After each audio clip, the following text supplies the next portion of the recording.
Hi, everybody. I hope you were as excited as I was to get back to the book after what just happened in chapter 14. If you missed it, you really want to go back and listen because it was probably the most exciting and important chapter so far. Let's continue on with chapter 15, Deeper Magic from Before the Dawn of Time.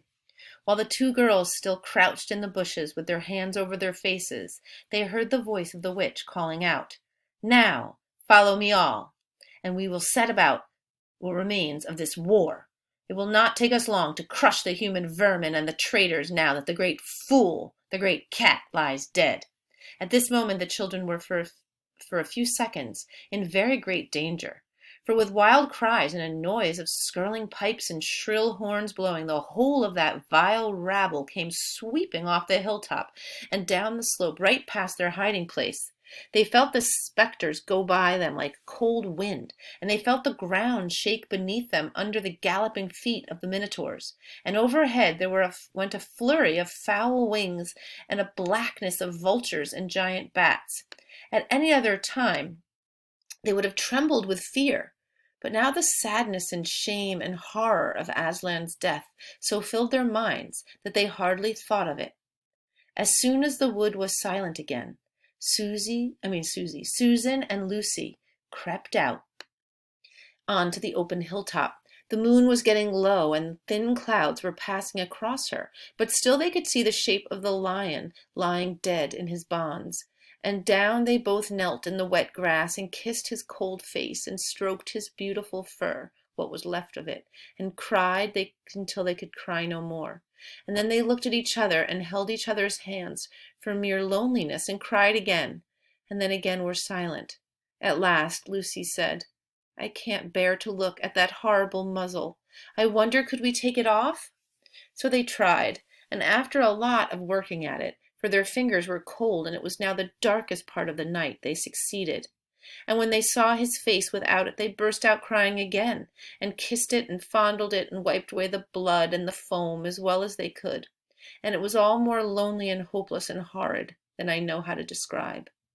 "I wonder could we untie him as well?" said Susan presently.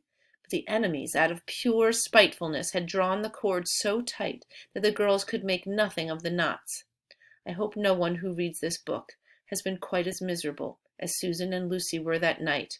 But if you have been, if you've been up all night and cried till you have no more tears left in you, you will know that there comes in the end a sort of quietness. You feel as if nothing was ever going to happen again. At any rate, that was how it felt to these two. Hours and hours seemed to go by in this dead calm, and they hardly noticed that they were getting colder and colder. But at last Lucy noticed two other things.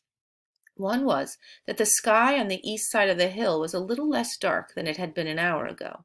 The other was some tiny movement going on in the grass at her feet. At first she took no interest in this. What did it matter? Nothing mattered now. But at last she saw that whatever it was had begun to move up the upright stones of the stone table, and now, whatever they were moving about on Aslan's body. She peered closer. They were little gray things. "Ugh," said Susan from the other side of the table. "How beastly! There are horrid little mice crawling over him. Go away, you little beasts!" And she raised her hand to frighten them away. "Wait," said Lucy, who had been looking at them more closely still. "Can you see what they're doing?" Both girls bent down and stared. "I do believe," said Susan. "But how queer! They're nibbling away at the cords." "That's what I thought," said Lucy. "I think they're friendly mice. Poor little things. They don't realize he's dead. They think it'll do some good untying him." It was quite definitely lighter now. Each of the girls noticed for the first time the white face of the other. They could see the mice nibbling away, dozens and dozens, even hundreds of little field mice, and at last, one by one, the ropes were all gnawed through. The sky in the east was whitish by now, and the stars were getting fainter, all except one very big one low down on the eastern horizon. They felt colder than they had been all night. The mice crept away again. The girls cleared away the remains of the gnawed ropes. Aslan looked more like himself without them. Every moment his dead face looked nobler as the light grew, and they could see it better. In the wood behind them a bird gave a chuckling sound. It had been so still for hours and hours that it startled them. Then another bird answered it. Soon there were birds singing all over the place. It was quite definitely early morning now, not late night. "I'm so cold," said Lucy. "So am I," said Susan. "Let's walk about a bit." I wonder if they're cold because now the winter is coming back since the witch is in charge. I don't know. They walked to the eastern edge of the hill and looked down. The one big star had almost disappeared. The country all looked dark gray, but beyond, at the very end of the world, the sea showed pale. The sky began to turn red. They walked to and fro more times than they could count between the dead Aslan and the eastern ridge, trying to keep warm, and oh, how tired their legs felt. Then at last, as they stood for a moment looking out toward the sea and Cair Paravel, which they could now just make out, the red turned to gold along the line where the sea and the sky met, and very slowly up came the edge of the sun. At that moment they heard from behind them a loud noise, a great cracking, deafening noise, as if a giant had broken a giant's plate. "What's that?" said Lucy, clutching Susan's arm. "I I feel afraid to turn around," said Susan. "Something awful is happening." "They're doing something worse to him," said Lucy. "Come on." And she turned, pulling Susan round with her. The rising of the sun had made everything look so different. All colors and shadows were changed, that for a moment they didn't see the important thing. Then they did. The stone table was broken into two pieces by a great crack that ran down it from end to end. And there was no Aslan. "Oh, oh, oh!" cried the two girls, rushing back to the table. "Oh, it's too bad," sobbed Lucy. "They might have left the body alone." "Who's done it?" cried Susan. "What does it mean? Is it more magic?" "Yes," said a great voice behind their backs. "It is more magic." They turned around. There, shining in the sunrise, larger than they had seen him before, shaking his mane, for it had apparently grown again, stood Aslan himself. "Oh, Aslan!" cried both the children, staring up at him almost as much frightened as they were glad. "Aren't you dead then, dear Aslan?" said Lucy. "Not now," said Aslan. "You're not asked Susan in a shaky voice. She couldn't bring herself to say the word ghost.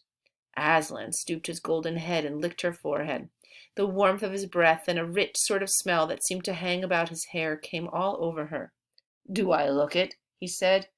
"Oh, you're real, you're real!" "Oh, Aslan!" cried Lucy, and both girls flung themselves upon him and covered him with kisses. "But what does it all mean?" asked Susan when they were somewhat calmer. "It means," said Aslan, "that though the witch knew the deep magic, there is a magic deeper still, which she did not know.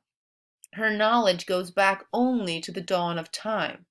But if she could have looked a little further back into the stillness and the darkness before time dawned, she would have read there a different incantation.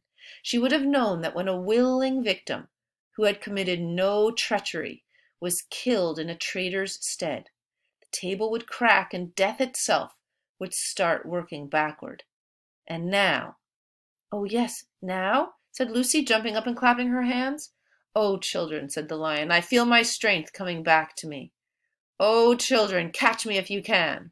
He stood for a second, his eyes very bright, his limbs quivering, lashing himself with his tail.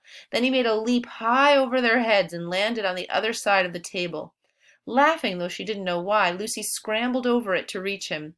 Aslan leaped again. A mad chase began. Round and round the hilltop he led them, now hopelessly out of their reach, now letting them almost catch his tail, now diving between them, now tossing them in the air with his huge and beautifully velveted paws and catching them again, and now stopping unexpectedly, so that all three of them rolled over together in a happy, laughing heap of fur and arms and legs. It was such a romp as no one has ever had except in Narnia, and whether it was more like playing with a thunderstorm or playing with a kitten, Lucy could never make up her mind. And the funny thing was that when all three finally lay together panting in the sun, the girls no longer felt in the least tired or hungry or thirsty. "And now," said Aslan presently, "to business. I feel I am going to roar. You had better put your fingers in your ears." And they did. And Aslan stood up, and when he opened his mouth to roar, his face became so terrible that they did not dare to look at it. And they saw all the trees in front of him bend before the blast of his roaring, as grass bends in a meadow before the wind. Then he said, "We have a long journey to go. You must ride on me." And he crouched down, and the children climbed onto his warm golden back. And Susan sat first, holding on tightly to his mane, and Lucy sat behind, holding on tightly to Susan. And with a great heave he rose underneath them, and then shot off, faster than any horse could go, downhill and into the thick of the forest. That ride was perhaps the most wonderful thing that had happened to them in Narnia. Have you ever had a gallop on a horse? Think of that, and then take away the heavy noise of the hoofs and the jingle of the bits, and imagine instead the almost noiseless padding of the great paws. Then imagine instead of the black or gray or chestnut back of the horse, the soft roughness of golden fur, and the mane flying back in the wind. And then imagine you are going about twice as fast as the fastest racehorse. But this is a mount that doesn't need to be guided and never grows tired. He rushes on and on, never missing his footing, never hesitating, threading his way with perfect skill between tree trunks, jumping over bush and briar and the smaller streams, wading the larger, swimming the largest of all. And you are riding not on a road, nor in a park, nor even on the downs, but right across Narnia in spring, down solemn avenues of beech, and across sunny glades of oak, through wild orchards of snow-white cherry trees, past roaring waterfalls and mossy rocks and echoing caverns, up windy slopes alight with gorse bushes, and across the shoulders of heathery mountains, and along giddy ridges, and down, down, down again into wild valleys, and out into acres of blue flowers. It was nearly midday when they found themselves looking down a steep hillside at a castle. A little toy castle it looked from where they stood, which seemed to be all pointed towers. But the lion was rushing down at such a speed that it grew larger every moment, and before they had time even to ask themselves what it was, they were already on a level with it. And now it no longer looked like a toy castle, but rose frowning in front of them. No face looked over the battlements, and the gates were fast shut. And Aslan, not at all slacking his pace, rushed straight as a bullet toward it. "The witch is home!" he cried. "Now, children, hold tight!" Next moment the whole world seemed to turn upside down, and the children felt as if they had left their insides behind them. For the lion had gathered himself together for a greater leap than any he had yet made, and jumped, or you may call it flying rather than jumping, right over the castle wall. The two girls, breathless but unhurt, found themselves tumbling off his back in the middle of a wide stone courtyard full of statues. Ooh, okay. So again, another shocking chapter. And I've got more questions in my head too of what about Edmund and Peter? Now that how come they've come here without them? Why did he go straight to the witch's castle? So much to wonder, and so happy that Aslan's back alive. What an exciting chapter. Come back tomorrow for more. Take it easy.